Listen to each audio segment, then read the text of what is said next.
Go from where you are now to where you could be.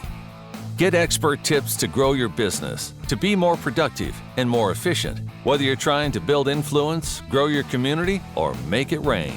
Best-selling author of Nice Guys Finish First, Doug Sandler, can lead the way. The Nice Guys Own Business is produced by TurnKey Podcast Productions. Now, here's your host, Doug Sandler.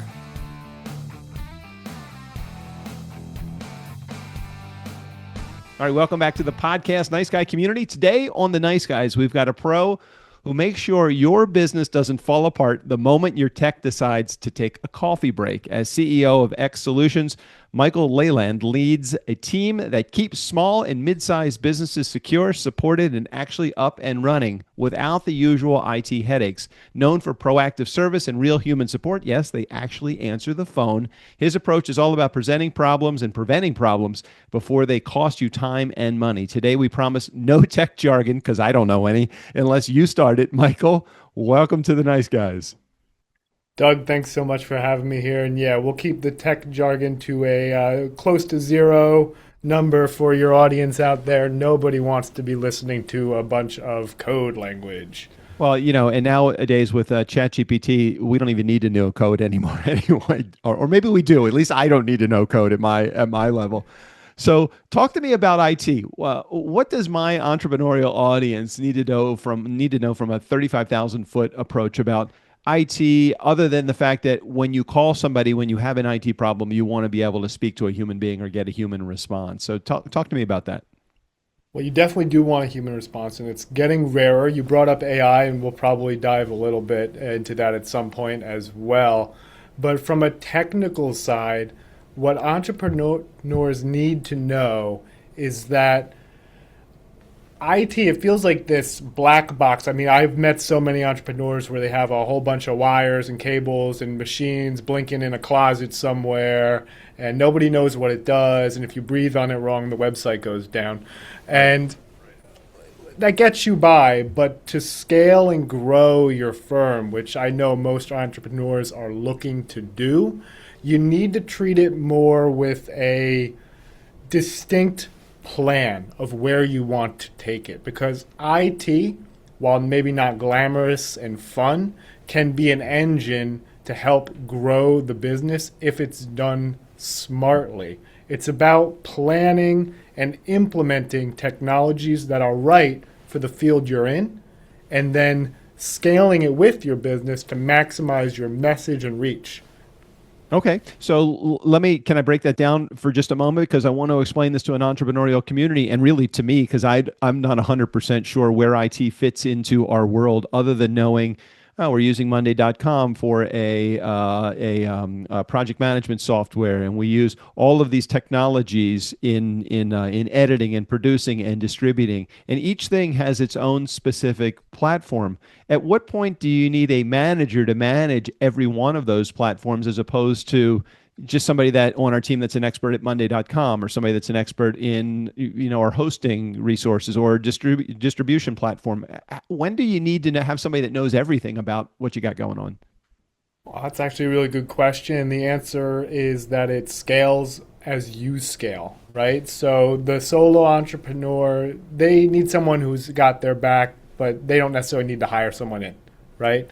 So they need someone they can call and text and say, hey, Mike, hey, Doug, I got this thing going on. What does this mean? What's happening here? Right. Get that advice.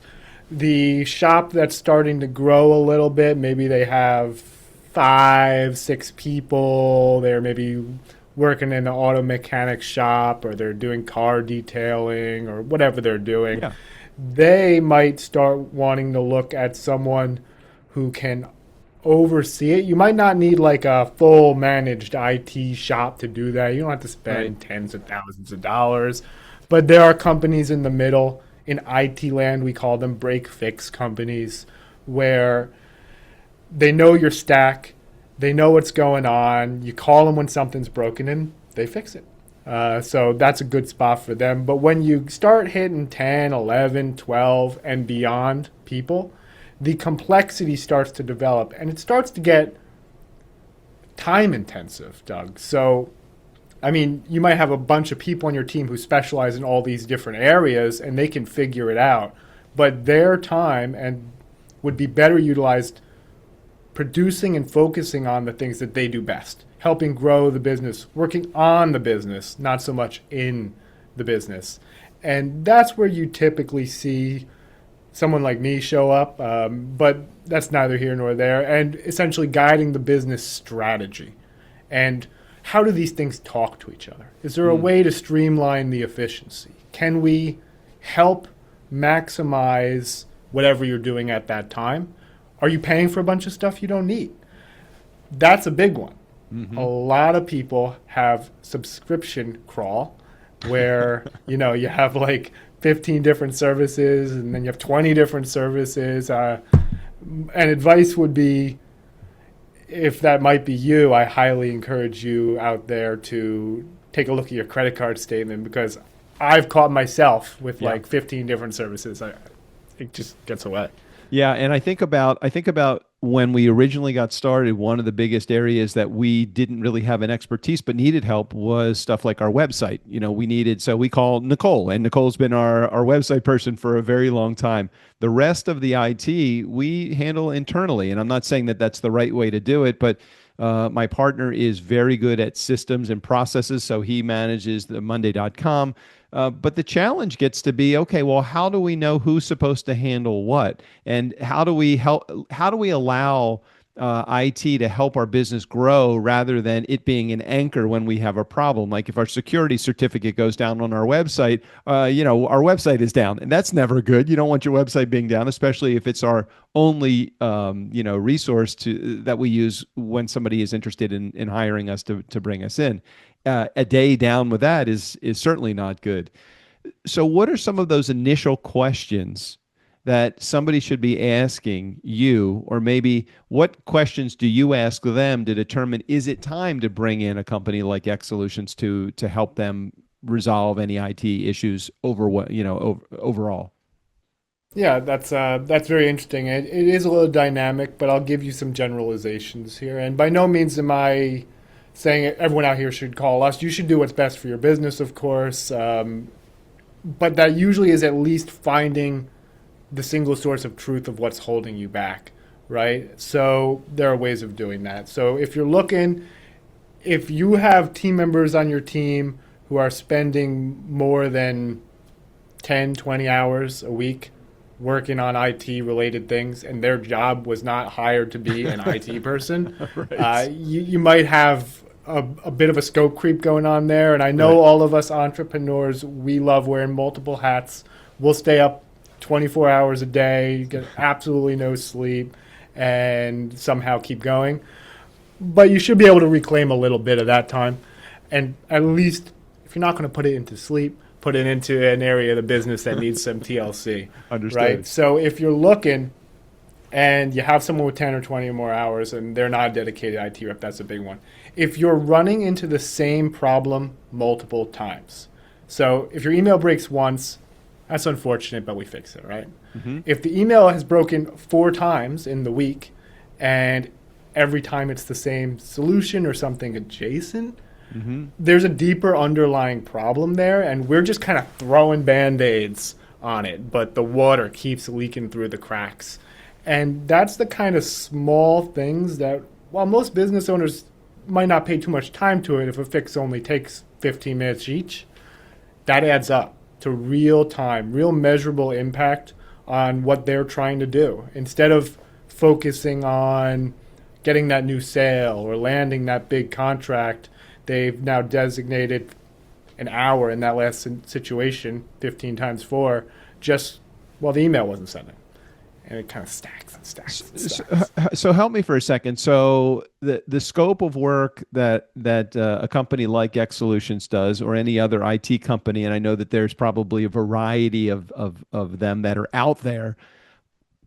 Are you calling them with, if anything is tech related, you're the go-to resource within an organization to help resolve a tech issue? For example, we use Zapier Zapier is a tool that we use when we don't have an integration tool. So that is the integration tool that allows two apps to communicate with each other. For those in our community that might not know this, that's what we use it for. So when you booked your appointment with Acuity, which is the scheduling program that I use, there is not an integration between Acuity and Monday.com. But I only want to go to my project management software. I don't want to go to a third resource like a Google Drive to find a document. I'd rather it automatically land in Monday.com.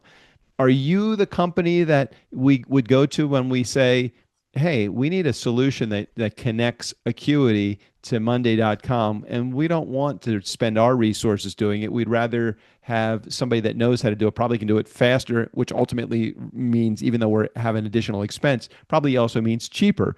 Is that the type of stuff that you guys do, or am I thinking about it too simple a means? No, you're thinking about it 100% right. So first of all, what you originally said is right as well. You can throw a rock and hit an IT company. There are a million of them out there. We probably have 5 down the block here. So what that means to a business owner who's listening to this right now is you have to do your due diligence. Mm-hmm. Not every IT company is the same IT company. I've come across some amazing folks who work in IT, and I've come across some less than amazing folks who work in IT. And a good partner is one that feels like a member of your team. They might be in a different office, but you can reach out to them, ask strategy questions like you just did with Zapier and Acuity, and get the answers or have it done for you or whatever it needs to be. But there are a lot of different types of partners out there. So, you got to be careful. And for the solo entrepreneur, those are the types of people who, and I love that you brought up Zapier. I love Zapier. Who can really maximize a lot of what they're doing with something like Zapier, where things aren't talking to each other. Right. It's not super complicated, depending on what you're doing, to figure out. And you can kind of integrate various systems. So very cool way that you guys are doing it. And I would encourage anyone out there, I make nothing off Zapier, but I would encourage anyone out there who hasn't heard of Zapier and might want to be trying to test their efficiencies to take a look. All right, cool. So there is also a difference. Let's differentiate this just so our community knows this. There's a difference between somebody that's in the world of IT and somebody that's in cybersecurity. So if you're listening to this thinking, well, how does that help me keep my systems safe? Well, what we've talked about so far isn't necessarily the angle that we're taking in keeping your systems safe. So at what point does XSolutions do or doesn't get involved in helping your clients or people that are listening to the show, help them just secure the systems that they have in place right now? Is that something that you guys do too? It's the first step in any good IT partner relationship. It's foundational to have cybersecurity set up. So, and this is actually one of the areas where I think a lot of people listening will probably get the most value from this conversation, to be honest with you. This and maybe AI. So cybersecurity, a lot of people, even tech companies, they tack it on as an afterthought. You throw antivirus on there, what could go wrong? I signed up for a phishing training on the internet, good enough, to the wind, the rest of it goes. And unfortunately, especially in the environment we're in today, that's just not going to cut it. So when I talk to small business owners, what I hear a lot of is people say, I'm too small. They don't want to target me. They want CVS. They want Walgreens. Mm-hmm. Well, they would love Walgreens or CVS. But Walgreens and CVS spends millions and millions and millions of dollars on cybersecurity. Mm-hmm. So that's usually out of reach for bad actors. They actually prefer the small shops. And here's a surprising statistic, Doug. The majority of, I think it's like 60% of small businesses that get hit with a ransomware or cyber incident, they close within 6 months of that happening. So the business just goes up in smoke. Right. You can't have that. So anyone who's listening out there right now, you're probably thinking, I don't have a few $100 million to spend on cybersecurity, and neither do I. No, not many people do. But you don't need a few $100 million to spend on cybersecurity. You just need the right pieces. So if you have notepads out there and you're writing this down, what I would be looking into if I was you is a solution called MDR, Managed Detection and Response. Mm-hmm. It's like an antivirus on steroids. It uses a combination of AI and real world like data sending back to a center full of people like me who analyze traffic and make sure things are on the up and up. So you got to have that. But and it's not that expensive. People can look it up. They can find it. They can buy it themselves. It's a great solution, and it will keep your computers way safer. But, Doug, you might know this, actually, so I have as a question to you. Do you know how most cyber attacks start? I'm going to go by people clicking on an email that has a link in it. That would be my guess. You are 100% correct. Like vast majority are people clicking either accidentally or it seems legitimate, or this one happens a lot as well. One of your vendors or partners gets compromised, and a hacker then starts using their legitimate email to send you cybersecurity problems. Oh, that happens all the time with me, and sometimes I get like, "Hey, a request for proposal from a company that I really don't know," and it says, "Click the link to fill out the bid notice." I'm like, I don't even know who that. So first thing I do is I look up their email to see if I recognize that email address. I do a search in my Gmail account. And then I right click on the link and I see what the link URL is. If it's a URL that I don't know or don't recognize, there is no way. Or if I'm BCC'd on something that seems a little suspicious, I also don't click on that. And I'm sure that those are just some minor things that I'm doing. There's probably things that I'm doing that aren't correct, but I try my best to really filter out any of those opportunities for a phishing scheme or somebody that is looking for me to click a link to get involved, to try my best not to. Well, you're already doing a lot of good stuff there by hovering the link, checking it out, not just blindly clicking on things. And a lot of what I hear from other business owners is sometimes they do what you're doing, most of the time they don't. Right. But they also say, well, my people are really good. They would never fall for a phishing scam. And I'm sure your people are very good. Most people have good intentions, and they're working their hardest to make the business grow, most people.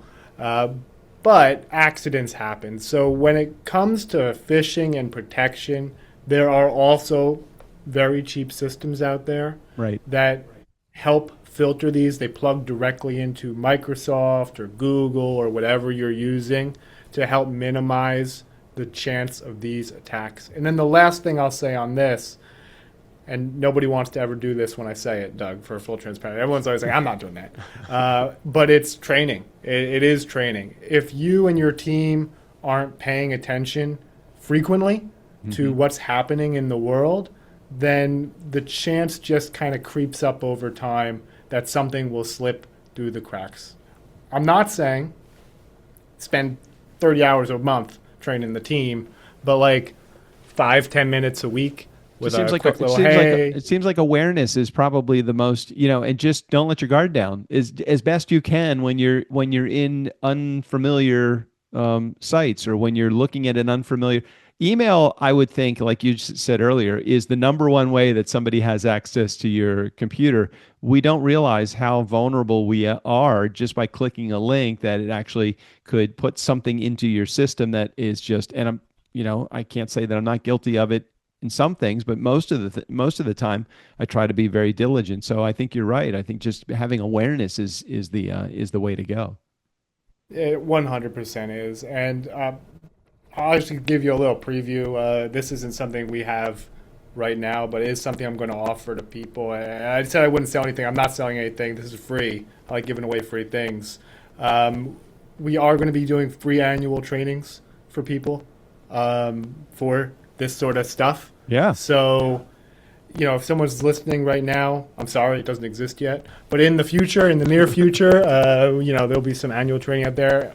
But even if you don't do that, take 5 minutes out of your monthly meeting and just bring awareness to your team. Say, hey, we just saw this in the news. So, Michael, you mentioned something a little bit earlier, and I want to talk about this for just a moment before we share your website and some other information and wrap on the interview. But I want to talk about AI for just a second because AI has made technology so much more accessible to people that never knew how to do things, understood how to build their own websites, understood all of the ins and outs of everything technology related. How has AI changed your field and your scope?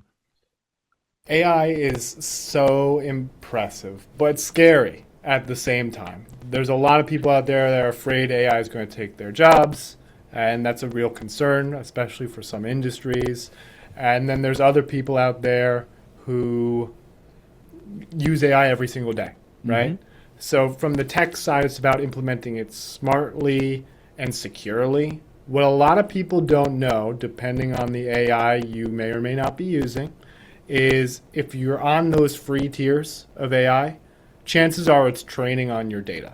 Mm-hmm. And what that means is you can put in, you shouldn't do this, but let's say you put in a bunch of information that has your customers' names in it and things like that.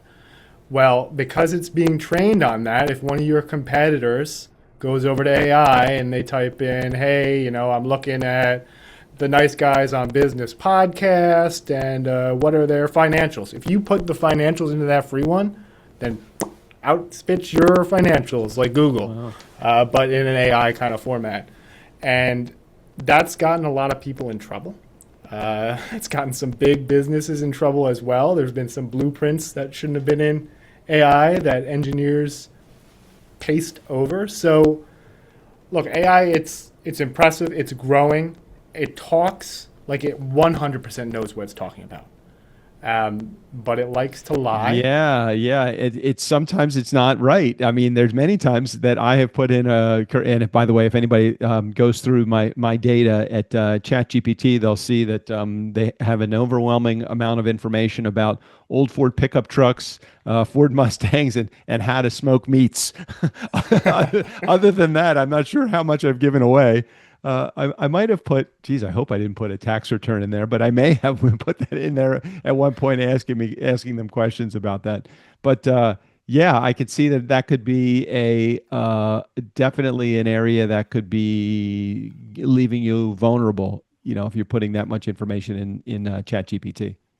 Yeah, it's the levels, it's the plans, it's the specific policies, and then if you're going to use AI and you've reviewed all those things and you're pretty confident in what you're doing, it then becomes, and I tell my partners this all the time, treat AI like the best intern you've ever hired. Mm-hmm. It works 24 hours a day. It's ready to do job. It's enthusiastic and confident. But if you don't read every single thing that Right. it puts out, chances are you're going to be spewing nonsense into the world, and eventually someone will call you on it and be like, what is this? This is blatantly not true. And you don't want that for your reputation or business.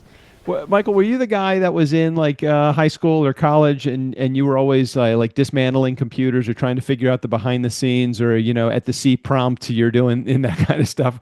Because when did you realize that this was like your gift? Because a lot of what you do for a living is stuff that most people don't even think about and don't even want to think about because it's all the behind the scenes stuff that's going on. Oh, okay, yeah, I'll tell this story. So I was 11 or 12 when this started, and it started because my parents had a nice desktop computer in our office, all fancy, beautiful, and they went away, and I thought it was my prime opportunity to figure out how it works. So I took it apart. Fortunately, at 11 years old, I just couldn't quite get it back together at that point in my career. So I heard about that for a while. That was a rough one. Yeah, that was a good one. But it spurred like a little bit of interest. So give it another 3 months, I could put it back together. Mm-hmm. And then I got really lucky. I had a friend whose parents owned an ad agency. And this was unfortunate for them, but their business went through a disaster. It was hit by a big storm at the time, and it wiped out all their servers, their databases, everything. So they were out of luck. It was over for them, and I don't know how this landed in my lap per se, but I was tasked with rebuilding the databases. I was probably 12 and a half at that time. And, for a 12 and a half year old kid, $500 a week, a lot of money. That's a lot of money for a 12 and a half year old kid. I was really excited about that. And that's kind of what got me really passionate more about helping business owners recover, have appropriate strategies, and I've just done it ever since. Wow. Well, that's a good story, and I appreciate you sharing that with us. So it really is one of your passions that you've had since being a young kid. So that's always good when you have that. For me, I always thought that the relationship build and selling and just being involved with people, that was always going to be my thing. But I love doing stuff on computers. I just don't like doing any of the behind the scenes stuff at all, which is why having a Mac is really a much better solution for me than a lot of the PCs that are out there. Well, for you know those what they say, Doug. Yeah. If you love what you do, you never work a day in your life. So hopefully all the entrepreneurs out there have picked something that they're super passionate about. Yep. And then it just becomes fun. Totally. And if you're someone in our community that is not passionate about IT or anything that's related to IT, any of the behind the scenes technologies, please get in touch with Michael at XSolutions. And we'll make sure we put a link in the show notes. Michael, thank you for sharing your inspiration and your message with our community. Thanks for being here. Doug, thank you so much for having me. And to the entrepreneurs out there, keep hustling, keep the grind going, and make your dreams come true. Excellent. You had the final word, and those were good ones. Nice Guy community, never underestimate the power of nice. Again, special thanks to Michael. All of his information, including access to XSolutions, right there in the show notes. Steve O'Brien, go ahead and take us out of here. Friday advice and Tuesday interviews with people far more interesting than they are. Fill up your week with the nice guys. Have fun storming the castle.